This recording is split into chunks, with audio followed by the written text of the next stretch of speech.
1993 and 1998, more than 16,000 Yoruba women, children, and men were also murdered by the same Hausa Fulani over the annulment of June 12 election won by MK Abiola.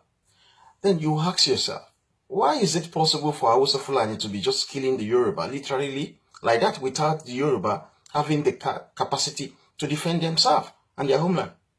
It's very simple. Because the Yoruba have allowed immigrant Fulani to take charge of the presidency of Nigeria since 1960. To control the National Assembly, the same Fulani control the judiciary, they control the Nigerian military, as well as all the intelligence agency in Nigeria. But, for instance, I live in England. I am an immigrant. The English would never allow immigrants to be their head of state. The English would never allow immigrants to take charge of their parliament. The English would never allow immigrants to control their government. The English would never allow immigrants to take over the command and control of their military as well as all their intelligence agency.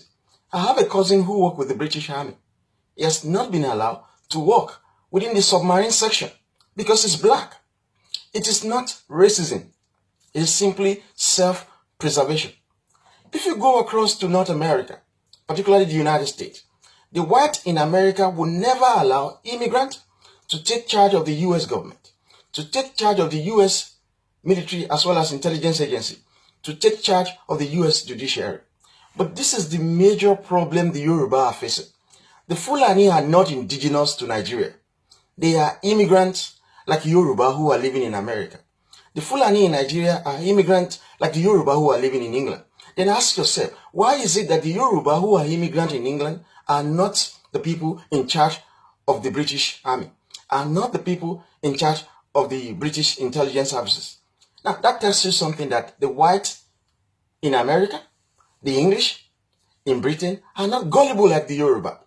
The white in America will never allow aliens to take charge of their government, to take charge of their military, to take charge of their intelligence agency.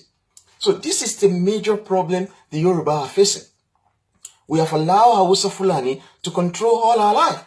Like I said, I live in England as an immigrant. I am not attaining my full human potential. Likewise, so many other Yorubas who live in England, who live across Europe, who live in North America. But in Nigeria, the Yoruba are so gullible, they have allowed immigrant Fulani to take over the control of their life. Then, let me ask one fundamental question is this. Why do you think the Igbo governors denounce the activities of Nnamdi Kanu?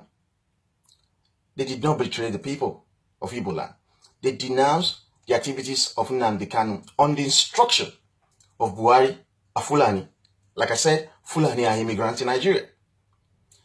Because the Fulani are in control of the presidency of Nigeria, because the Fulani are in control of the National Assembly in Nigeria, because the Fulani are in control of the judiciary in Nigeria, because the Fulani are in control of the Nigerian military and Nigerian intelligence agency, Buhari simply threatened the Igbo governors that if they don't give up Nnamdi Kanu, he's going to deal massively with them. That was why the Hausa Fulani purchased military weapons from the US, from Britain, from Russia, and using same to kill the Igbo people. Because the Yoruba have allowed immigrants to rule over them. And this is a major problem. Now let me tell you one fundamental thing. You know Governor Ajimobi? He was once an immigrant in the United States. Do you know what he was doing? He was washing corpse, dead body to survive. He couldn't attain his full human potential until he returns to Yoruba land, and he became what he became now, our governor in Oyo State. Fayose was once an immigrant in England. While he was living in London, he was working as a security guard. He was unable to attain his full human potential as an immigrant living in England. Today, he's our governor in Yoruba land. Because Yoruba land is his homeland. He can attain his full human potential living in Yoruba land. The former governor of Ekiti State, Governor Fayemi, was once living in England. While he was in England working in London, he was doing kabu-kabu. He was just an ordinary taxi driver. Today, he became governor in Yoruba land because what? In Yoruba land, he's not an immigrant. So Why do you expect Yoruba to be progressive when Fulani, who are immigrants, are ruling over the Yoruba nation? The Fulani immigrant control your presidency. You, as an immigrant who is living in America, try and control the presidency of America if white America will not kill you. You, as an immigrant Yoruba living in England, try to be the head of state of England as an immigrant if the English people will not kill you. So this is the nonsense that we have allowed to go on for far too long. We have allowed Fulani, who are immigrants. They are the only ethnic groups in Nigeria who are not indigenous to any space in Nigeria. So that is why Sultan of Sokoto, a Fulani, will open his mouth and say there will never be restructuring, because we have allowed immigrants to rule over us, Yoruba people. That is why the Emir of Kano will open his mouth and talk rubbish, because we have allowed Fulani, who are immigrants in Nigeria, to rule over us. Because of this, we are having problem. Look at what is currently happening in Igbo land. The Fulani use revenue generated from Yoruba land, revenue generated from Niger Delta oil. They use this to purchase weapons from the United States, to purchase arms and ammunition from Britain, to purchase weapons from Russia, and they are now using the same to kill the Igbo. Now, Hausa Fulani gives you something to think that they are very strong. They are not. As long as they do not control the Nigerian military and the Nigerian intelligence agency, they are weak. But this is the means upon which they dictate to you. They control the state. What is state? We're talking about the police. Fulani control it. We're talking about the army. Fulani control it. We're talking about the judiciary. Fulani are controlling it. We're talking about the National Assembly. Fulani are controlling it. We're talking about the presidency. Fulani are controlling it. Fulani are controlling everything. Even the Obas. Fulani are controlling them. So what I'm trying to tell you now is this. The Yoruba youth must think like white in America. We must think like English in Britain. We must put an end to immigrants controlling our life. Like I said, I live in England. I have not been able to attain my full human potential. I'm an investment banker. It is extremely difficult for me to attain my full human potential living in England.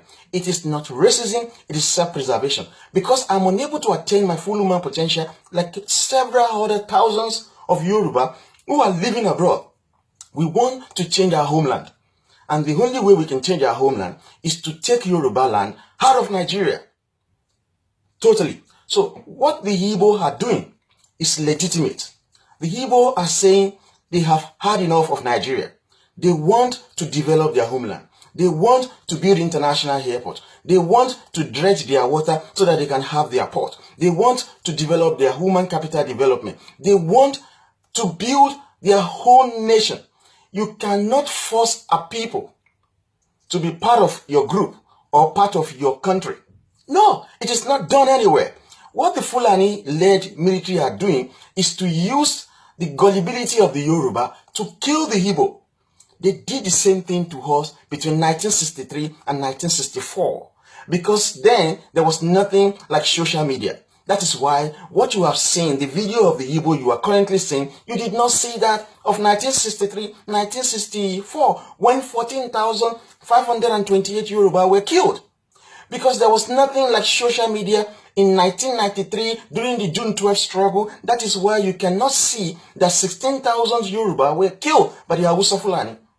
Today, they are not killing the Igbo.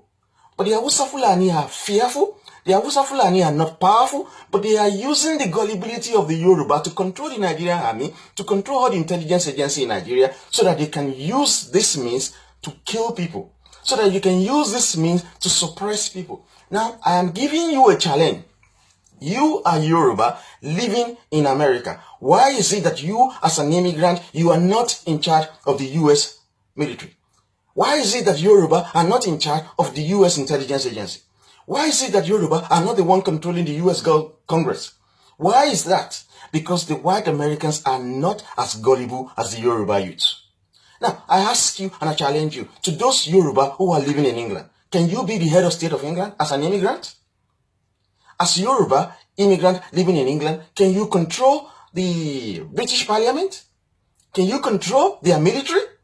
There are some sections in the British military that if you are not white, you cannot work in those sections. It is not racism. It is nothing other than self-preservation.